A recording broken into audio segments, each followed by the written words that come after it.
SEBRAE, Serviço Brasileiro de Apoio às Micro e Pequenas Empresas. Olá, começa agora mais um programa Destaques e a Estácio Ceará firmou parceria com a Associação das Empresas do Complexo Industrial e Portuário do PECEM, a ECIP. Sobre esse assunto eu conversei com o Vinícius Pereira, ele é reitor da Estácio Ceará e esteve aqui na TV Otimista. Reitor, muito obrigada pela sua presença aqui com a gente no Destaques para falar um pouco dessa parceria, né, que foi firmada recentemente agora com a ECIP. A partir desse momento, né, que essa parceria está sendo conversada, firmada já para esse ano que se inicia. Como é que vai ser feito essa ação? Essas ações serão feitas daqui para frente? Bom, primeiro eu agradeço a oportunidade de poder representar aqui o Centro Universitário Estácio Ceará e esse momento. A parceria com a ECIP ela é recente. A ECIP ela é a Associação de Empresas do Complexo do PECEM, uma mola propulsora econômica muito forte no estado do Ceará. São mais de 90 empresas no Complexo do PECEM. E a gente já vinha namorando, né, já vinha conversando e estreitando o relacionamento e recentemente fechamos essa parceria. O grande objetivo é dentro daquilo que nós nos propomos, que é a educação. A educação, como nossa missão, a gente entende que a educação transforma as pessoas, é a gente poder contribuir junto às empresas do complexo com o tema de capacitação profissional, desenvolvimento social, que é o que a gente mais preza.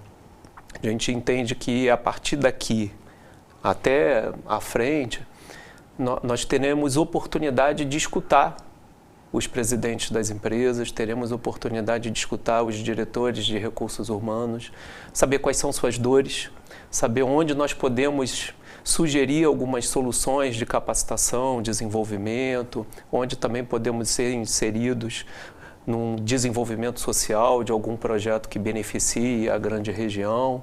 Enfim, tem bastante coisa boa para 2025. E esse ano agora, a gente já está no finalzinho, né? Já digamos que o ano já está se encerrando, né?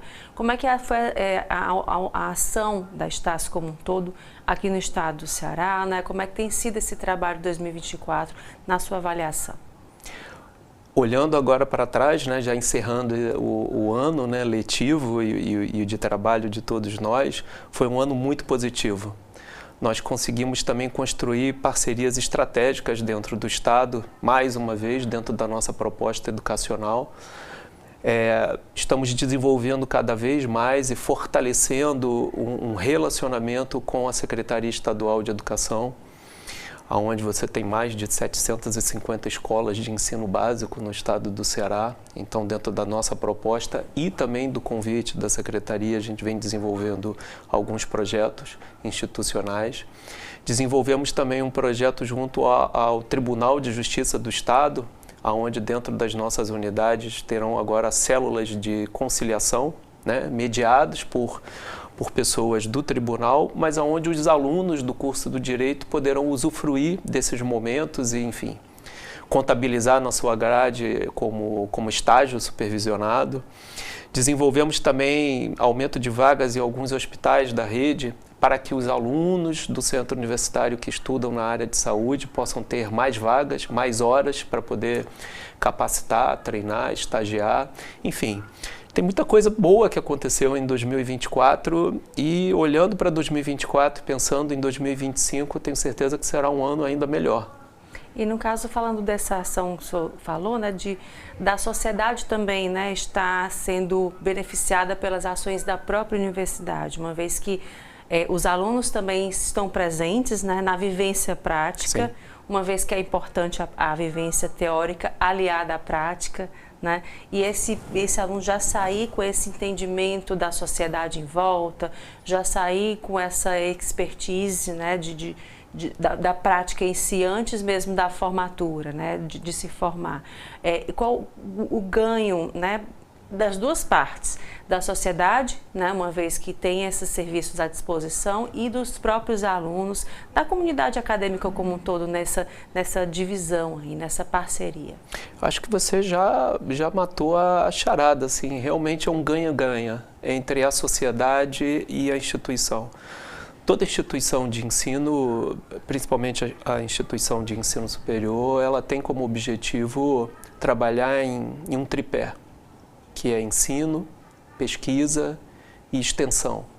E essa parte da extensão, ela é exatamente a ponte que liga a sociedade à instituição de ensino superior. Então, todos os nossos projetos sociais que são liderados pelos coordenadores, que são liderados pelos professores junto com os seus alunos, de um lado, quem ganha pela instituição é o próprio aluno da instituição, porque ele tem mais experiências a viver dentro daquele projeto. Por outro lado, a gente contribui também para aquela sociedade, para aquela parte, com algum projeto em que beneficie aquele ecossistema. Então, de fato, é um ganha-ganha e todo mundo, ao final, sai transformado pela educação. E nessa perspectiva já de olhar para 2025, além dessa parceria com a ECIP também, tem alguns pontos importantes que o senhor gostaria de destacar com relação a próximas parcerias, até inclusive do governo também? Temos. A gente vem discutindo com a Associação das Prefeituras do Estado, onde a gente entende que pode dialogar agora com todas as prefeituras do Estado do Ceará e poder contribuir no desenvolvimento social, né, daquelas que entenderem que nós podemos contribuir. Então é uma grande oportunidade, ainda está embrionário, mas a gente vem já tendo algumas reuniões e discutindo sobre isso. Realmente o Estado do Ceará, eu acho que é protagonista no tema de educação, a preocupação que o Estado possui em relação à educação básica e a educação superior, a gente entende que também pode contribuir. Tá joia. Muito obrigada pela conversa e até uma próxima oportunidade. Eu que agradeço. Obrigado. Obrigada. Até a próxima. E o Grupo Otimista realizou o Fórum Otimista Brasil em São Paulo, com nomes nacionais e locais também presentes. Confira. No centro econômico do país, o Grupo Otimista de Comunicação reuniu gente que faz o dia a dia da política, dos negócios, personalidades que atuam em grandes corporações, que empreendem na educação e no social. O Fórum O Otimista Brasil, edição São Paulo, também falou de inovação e sustentabilidade. Temas estratégicos como a comunicação, empreendedorismo e cultura foram debatidos por especialistas em painéis. Ao longo do dia, os convidados se revezaram em diálogos. A empresária Luísa Trajano, o fundador da Arco Educação, Arides Saneto, a empreendedora social Ticiana Rolim, a deputada federal Tabata Amaral e o presidente do BNB, Paulo Câmara, foram alguns dos participantes. Houve espaço também para análise do cenário atual da política e economia no país, com palestras de Gilberto Kassab, presidente nacional do PSD e secretário de Estado de São Paulo, e do ex-ministro Ciro Gomes. O evento faz parte da expansão das operações do Grupo Otimista para São Paulo e Brasília. E agora o intervalo, a gente volta já.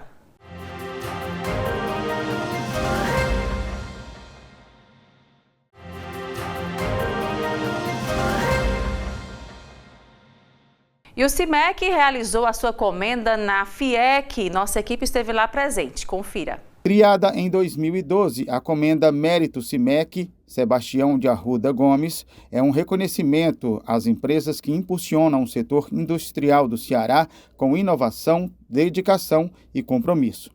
A escolha dos homenageados é realizada por meio de votação, envolvendo membros do CIMEC e representantes do setor industrial, que avaliam o impacto das contribuições das empresas para o desenvolvimento sustentável, inovação e crescimento do setor. De acordo com o presidente do sindicato, a honraria reforça o papel do CIMEC de incentivar o desenvolvimento sustentável do Estado. Esse é o nosso prêmio MOR, né? A gente, todo ano, essa comenda já vem há alguns anos, acho que mais de uma década, e a gente homenageia duas pessoas do setor, né? Uma associada ao nosso sindicato e outra de serviços prestados, né? Então, esse ano nós estamos homenageando a Aline, né? Que é do grupo A Cearense, além de ser nossos associados, um grupo que tem um desempenho fantástico no Estado, ajuda o crescimento do Estado, além de ter filiais em outros estados. E também ela desenvolve um projeto social muito bacana, que é o Favela 3D. Né? E o segundo homenageado é o Ranieri Leitão, dos Cinco Peças, né? Também um exemplo de gestão.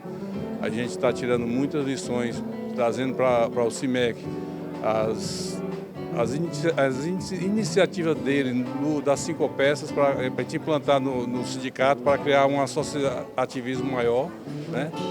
E também, por último, agora, nós criamos uma empresa de destaque, né, que é a Brinel. A Brinel é uma empresa que já está há quase 40 anos no mercado, uma solidez, então isso é uma homenagem muito justa, uma lembrança. A Comenda premia personalidades e empresas cearenses que se destacaram ao longo do ano por suas contribuições à educação profissional, inovação tecnológica e desenvolvimento econômico no Estado. A proposta é fomentar iniciativas de impacto no setor eletrometalmecânico. Nesta edição foram 3 homenageados. Alínio Ferreira, vice-presidente comercial e financeira do Grupo Aço Cearense, foi reconhecida como a melhor executiva do Ceará em 2024, por sua trajetória de destaque no setor industrial. É fruto de ter uma grande equipe, de ter muita humildade para aprender, num lugar onde tem muita gente grande trabalhando. Eu acho que esses são 2 pontos, e coragem, né? Coragem para dar a cara, coragem para errar, coragem para reconhecer que errou, para lá e tentar e acertar. Então, para mim, é um pedacinho da história. A gente tem que receber com alegria, mas também com muita humildade, porque o que traz a gente até aqui não é o que vai garantir que a gente continue fazendo um bom trabalho. Então, é atenção sempre. Ranieri Leitão, presidente do 5 Peças, recebeu a Comenda pela atuação estratégica no fortalecimento da cadeia de suprimentos automotivos. Nesta edição, o CIMEC também fez uma homenagem à empresa destaque no setor eletrometalmecânico no Ceará em 2024. A Brinel Comércio e Serviços foi reconhecida pela atuação no segmento inovação e gestão empresarial. É uma honra, né, você receber uma comenda de importância no setor a qual eu trabalho, né, onde as pessoas, os sindicatos de metalmecânicos nos prestigiou com essa comenda e fruto do nosso trabalho que foi reconhecido, né, eu fico bastante honrado e orgulhoso. E agora o intervalo, a gente volta em instantes.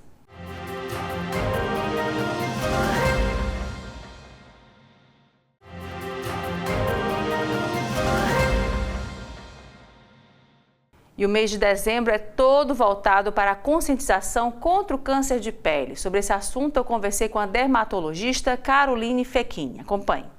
Doutora, muito obrigada pela sua presença aqui com a gente no Destaques, para falar desse tema tão importante, né, que é cuidar da saúde, sobretudo agora, mês de dezembro, cuidar da nossa pele, né? Muitas vezes a gente deixa de lado, vai fazer exame, check-up, mas esquece da nossa pele, que é tão importante, né? O que a gente pode ter de cuidados com relação a isso? Para mim é uma alegria, né, falar de pele, de dermatologia, que envolve também o cabelo, as unhas e as alterações que estão ali tão prevalentes e relevantes. Então, estou aqui a caráter, inclusive de laranja, para trazer atenção a esse tema, né, de que o check-up, pelo menos anual, das lesões de pele, precisam ser realizados e entrar no rol de cuidados com a saúde. Então, uma vez ao ano, pelo menos se programar para passar com um dermatologista, ter sua pele examinada desde o couro cabeludo até o dedão do pé, né? Não é só um exame físico, também através ali da anamnese, dos antecedentes, da genética de cada paciente, entender ali o grau de risco que aquele indivíduo tem, e a associação da dermatoscopia, que é um tipo de exame que amplifica muito as pintas, né, com pigmento, sem pigmento, e possibilita uma triagem mais acurada para um risco de câncer de pele de uma determinada lesão cutânea.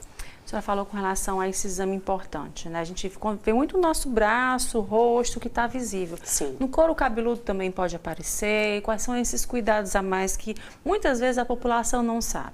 E muitas vezes não é nem possível, né? Porque está ali numa área escondida. Então, couro cabeludo, região entre os dedos, por exemplo, palma dos pés, das mãos, em geral são áreas de pressão, né? Em que o indivíduo está ali todo dia caminhando, fazendo algum tipo de pressão naquela área, são áreas de risco aumentado. E o couro cabeludo, de fato, se não tiver um médico olhando ali de forma minuciosa, muitas vezes a percepção é quando essa lesão já está muito grande e muitas vezes não é tão potencialmente curável, né? Eu acho que é muito importante chamar a atenção que o câncer de pele é o tipo de lesão e de neoplasia potencialmente curável, prevenível, né? Esse índice é muito alto, então a gente consegue agir antes que o processo possa ser ali de uma mortalidade alta, tá? Existe uma etapa da vida que a gente tem que ter um cuidado maior, ou a partir da infância a gente já tem que acompanhar, né? Fazer com que a consulta a dermatologista seja de prática, a gente esteja lá. Incidência e prevalência de câncer de pele é maior com o envelhecimento.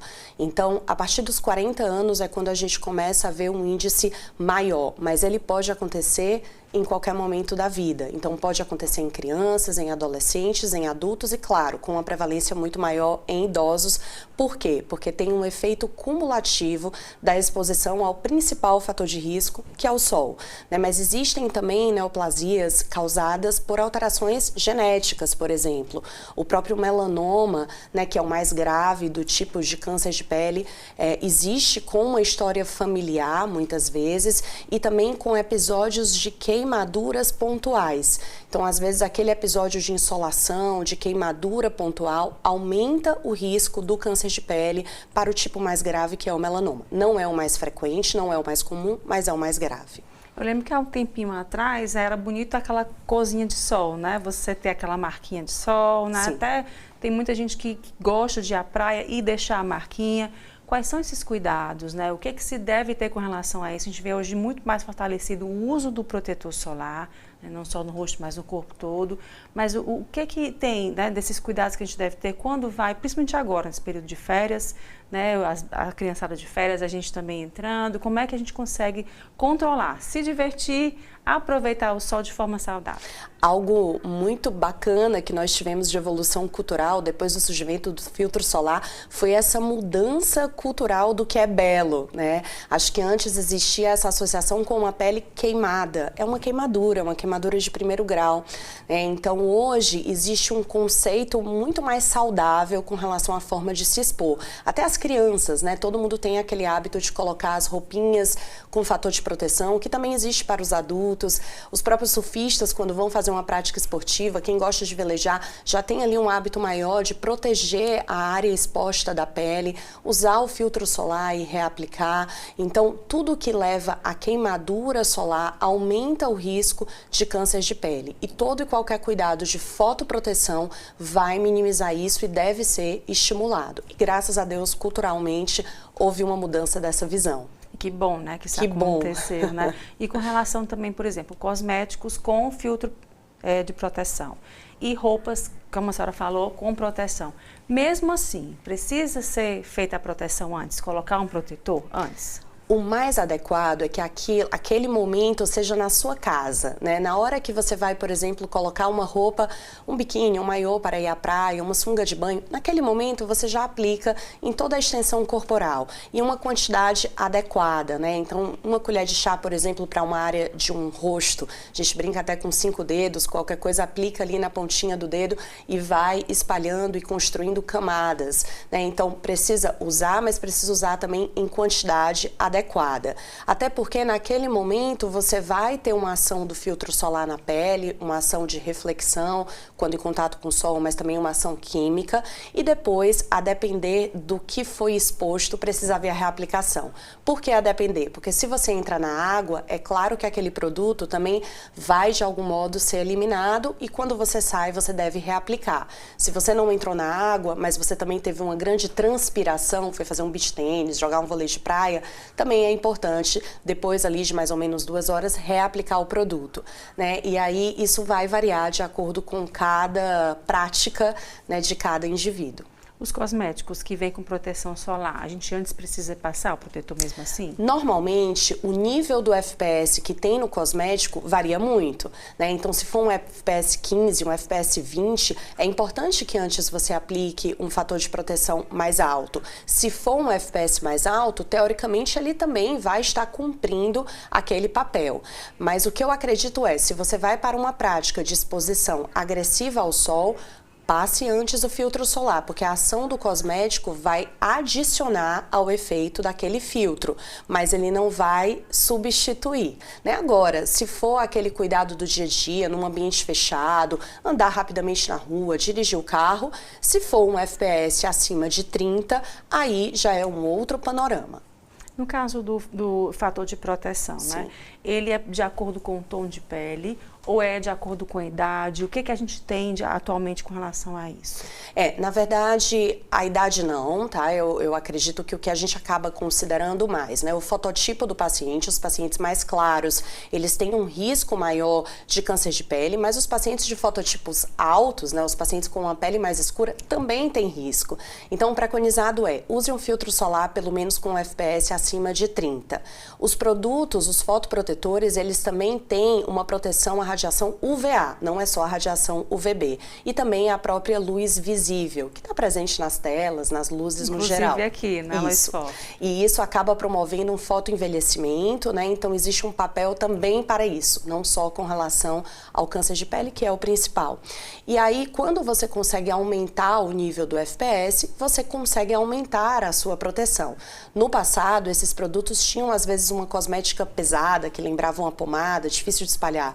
Hoje em dia, nós temos filtros com um FPS 50, 60 e com cosméticas muito agradáveis. Então, se a gente puder usar FPS maiores, você vai ter uma fotoproteção maior, mesmo para quem tem uma pele mais escura. Doutora, e com relação também, por exemplo, quando é que a gente identifica um possível câncer de pele? Né? O rosto de repente apareceu uma manchinha, uma pintinha, ou no braço, enfim. Qual o momento que a gente olha e diz, poxa, preciso ir ao consultório, preciso identificar o que é isso?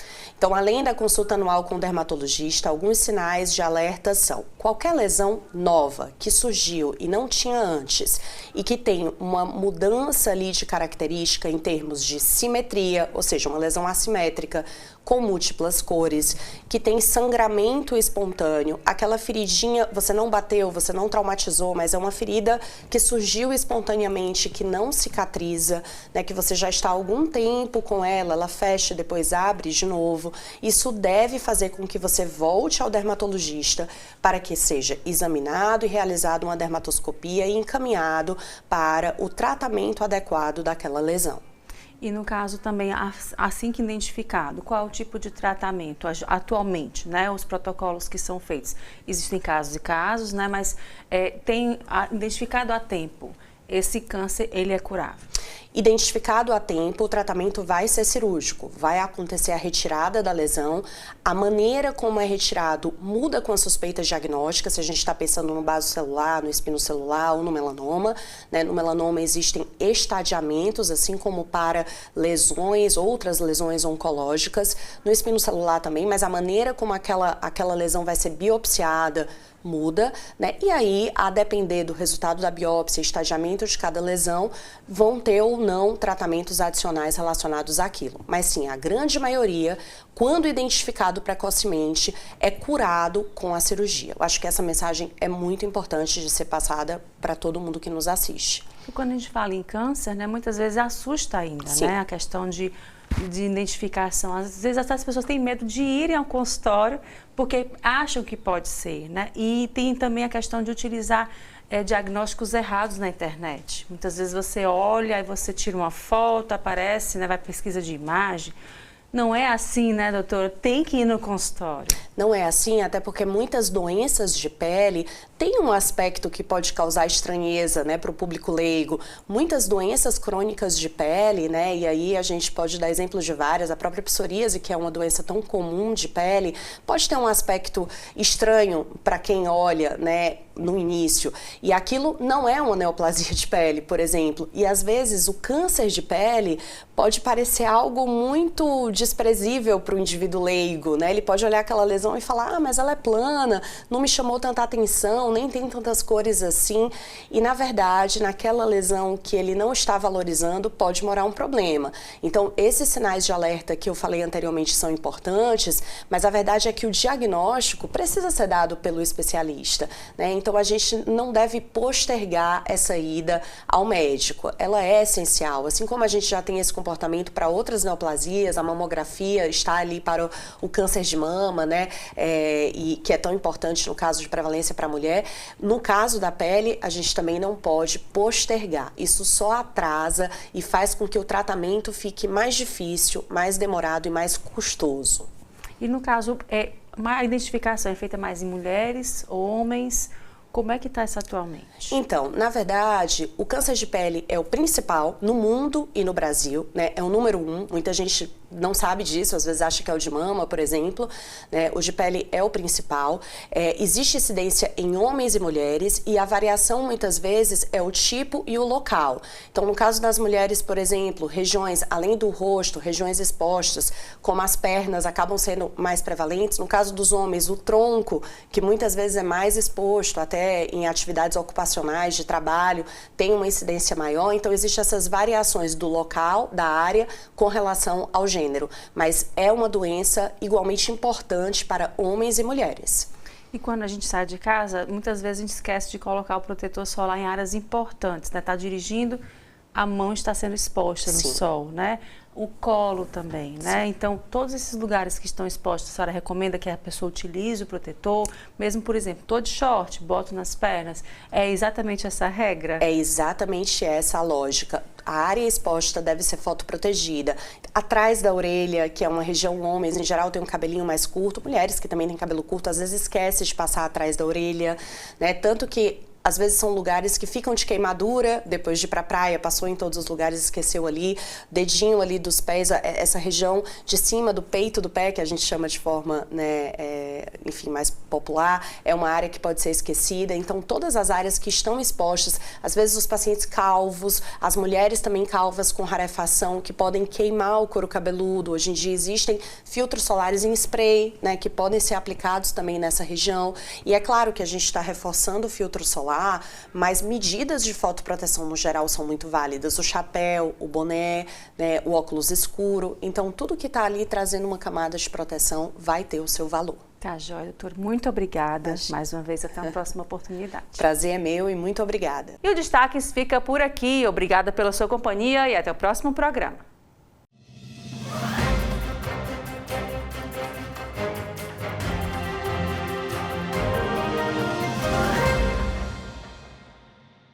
Sebrae, Serviço Brasileiro de Apoio às Micro e Pequenas Empresas.